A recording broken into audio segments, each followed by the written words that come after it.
Bom dia! Lindo, maravilhoso e abençoado dia na presença de Deus. Dia 417 do projeto Bíblia para Iniciantes, Gálatas, capítulo 4. Vamos fechar esse capítulo poderoso com tantas exortações de zelo e de amor dadas por Paulo para aquelas igrejas da região da Galácia. Vamos lá? Então, versículos 21 a 31. Paulo vai trazer aqui uma alegoria, ele vai trazer um exemplo baseado no Antigo Testamento, tá? Baseado em Abraão e nas duas mulheres que ele teve, uma mulher de verdade e outra escrava, e os dois filhos que ele teve, Ismael e Isaac. Presta atenção, olha a profundidade do entendimento e da revelação que Paulo tem e traz para a gente aqui, para que nós possamos realmente nos libertar dessa mentalidade maldita de escravidão, de acharmos que ainda estamos vivendo a época da lei. É algo que fica, né? O próprio povo de Israel, quando se libertou do Egito, ele ainda ficava olhando para trás, ficava querendo voltar àquela vida escrava, maldita, que durante 430 anos eles viveram. Que nós possamos nos libertar dessa mentalidade, amém? Então vamos lá, versículo 21, Paulo fala o seguinte: Dizei-me vós, os que quereis estar sob a lei, acaso não ouvis a lei? Acaso vocês não conhecem as Escrituras? Vocês não leram as Escrituras? E aí Paulo vai falar esse exemplo que ele vai dar sobre as Escrituras, sobre Gênesis 16 a 21, quando ele vai falar aqui do exemplo de Abraão, tá? Versículo 22. Pois está escrito que Abraão teve 2 filhos, um da mulher escrava e o outro da mulher livre. Lembra que Abraão e Sara, eles mesmo tendo a promessa, né? Abraão foi chamado por Deus, sai da tua casa, da tua parentela e vai para um lugar que eu vou te mostrar e eu vou abençoar a sua descendência será como as estrelas do céu. Ele tinha promessa, ele foi pela fé, porém, no meio do caminho, como estava demorando muito para a promessa ser cumprida, ele e Sara, né, ele já tinha aí 86 anos, Sara tinha 76 anos, e Sara falou com ele: não, faz o seguinte, pega a minha escrava, pega a serva, a minha serva, Agar, e coabita com ela e tem um filho, porque eu já não posso mais ter filho. Eu sou estéril e eu já tenho idade avançada. Ela já tinha 76 anos. E Abraão, ok, né? Foi lá e teve relações sexuais com a escrava Agar e nasceu o filho Ismael. Só para contextualizar aqui o que ele vai falar, tá? Então, repetindo aqui o versículo 22. Pois está escrito que Abraão teve 2 filhos, um da mulher escrava e outro da mulher livre. Versículo 23. Mas o da escrava nasceu segundo a carne, e o da livre, mediante a promessa. Por que segundo a carne? Como eu já dei o exemplo aqui, a carne fez com que eles quisessem dar um jeitinho e não acreditassem 100% e confiassem 100% de que Deus ia cumprir aquela promessa, porque já estava demorando muito. Né? Lembra que ele tinha 86 anos e Sara 76. Então a carne nos impele a fazer isso. E Paulo, nos últimos capítulos de Gálatas, ele vai fazer essa comparação entre a carne e espírito de uma forma fantástica. Então, Um nasceu da carne e o outro nasceu mediante a promessa, nasceu do Espírito. Ele vai fazer essa comparação mais para frente. Aqui ele está falando, um nasceu segundo a carne e o livre mediante a promessa. Versículo 24. Estas coisas são alegóricas, porque estas mulheres representam duas alianças. Uma, na verdade, se refere ao Monte Sinai, que gera para escravidão. Esta é Agar. Ora, Agar é o Monte Sinai, representa o Monte Sinai na Arábia e corresponde à Jerusalém atual, que está em escravidão com seus filhos. A Jerusalém atual, ele se refere a Jerusalém e os seus filhos, os judeus, que ainda vivem debaixo da lei. Inclusive, Paulo era um judeu e um fariseu que estava totalmente sob a lei. Então, ele está falando com autoridade, ele sabe o que é viver debaixo da lei. E ele está trazendo aqui Agar, essa aliança que representa Agar e o próprio filho Ismael, é o Monte Sinai, tá?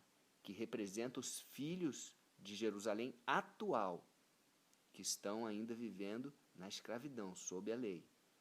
Versículo 26. Mas a Jerusalém lá de cima, aí ele traz algo novo.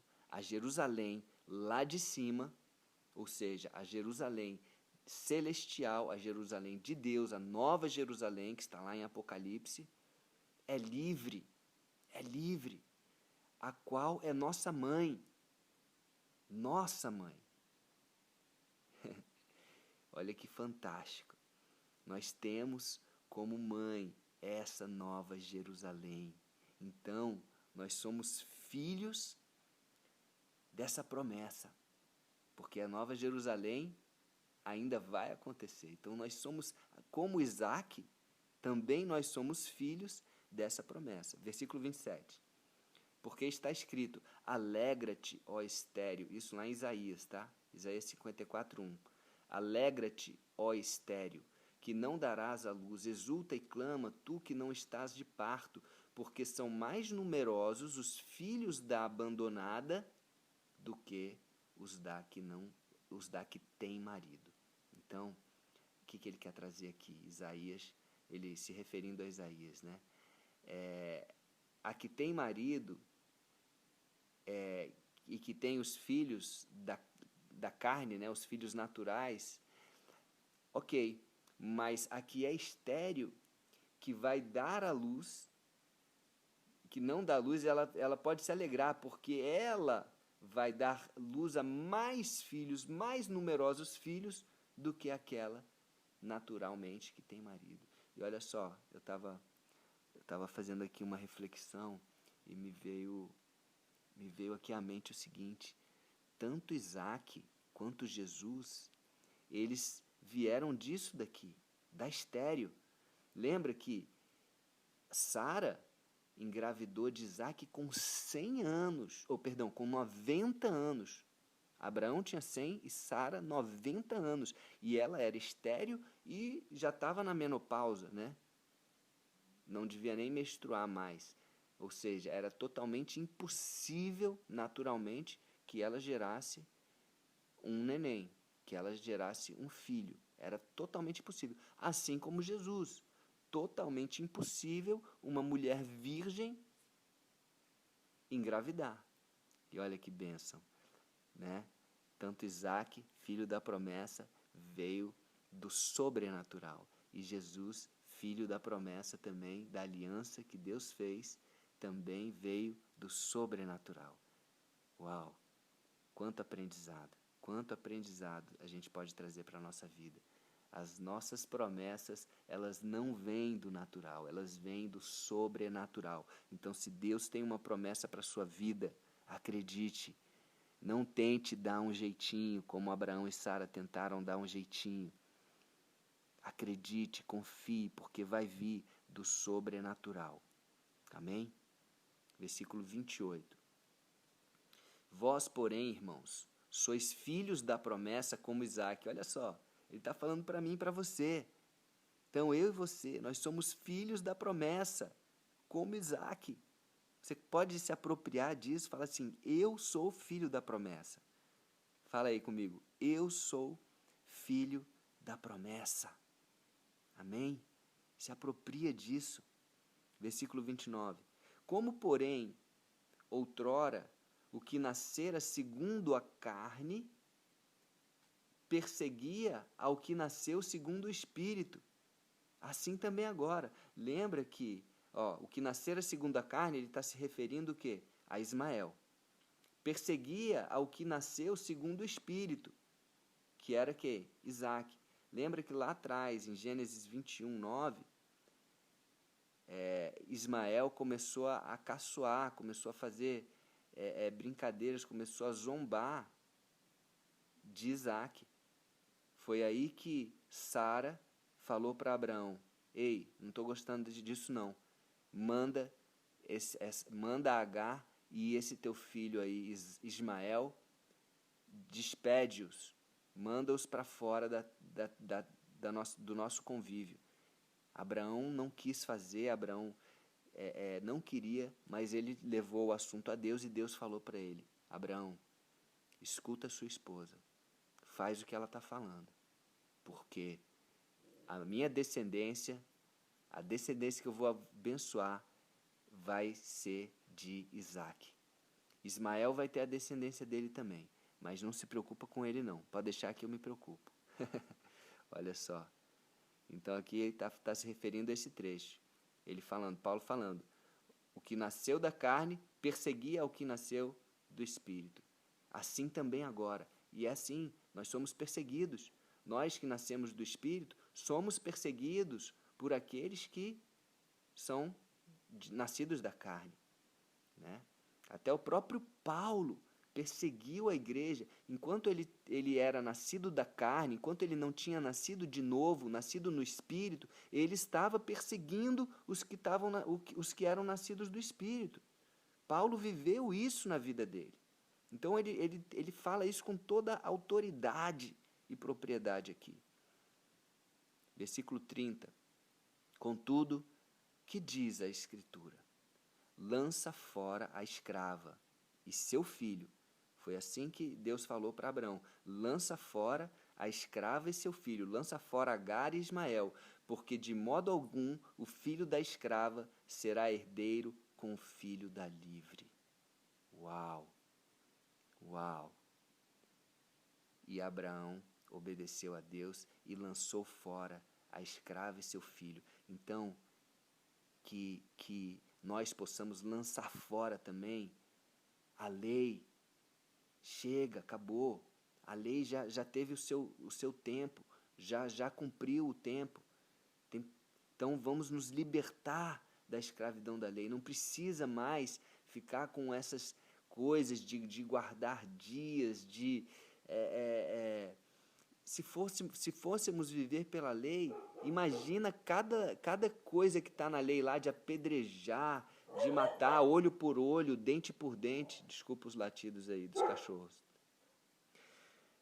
Mas vamos lá, vamos continuar. Amor, fala para eles parar.